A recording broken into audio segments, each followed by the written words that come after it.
Like every concrete political conception, fascism is thought and action.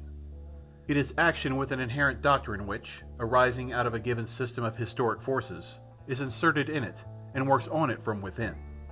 Fascism is thought and action. Fascism is thought and action.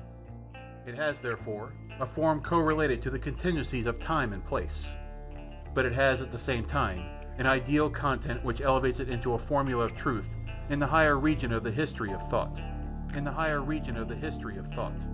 To know men, we must have a knowledge of man. And to have a knowledge of man, we must know the reality of things and their laws. There can be no conception of a state which is not fundamentally a conception of life.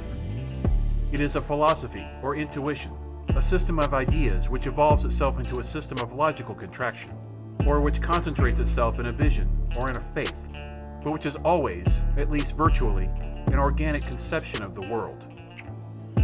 Fascism would therefore not be understood in many of its manifestations, as for example in its organizations of the party, its system of education, its discipline, were it not considered in the light of its general view of life, a spiritualized view.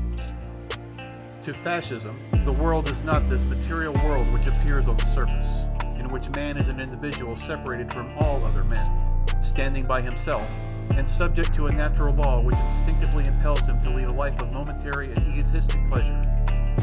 In fascism, man is an individual who is the nation and the country. He is this by a moral law, which embraces and binds together individuals and generations in an established tradition and mission. A moral law which suppresses the instinct to lead a life confined to a brief cycle of pleasure in order instead to replace it within the orbit of duty in a superior conception of life, free from the limits of time and space. Free from the limits of time and space. A life in which the individual, by self-abnegation and by the sacrifice of his particular interest, even by death, realizes the entire spiritual existence in which his value as a man consists. It is therefore a spiritual conception. Anti-positivist, but positive. Neither skeptical nor agnostic.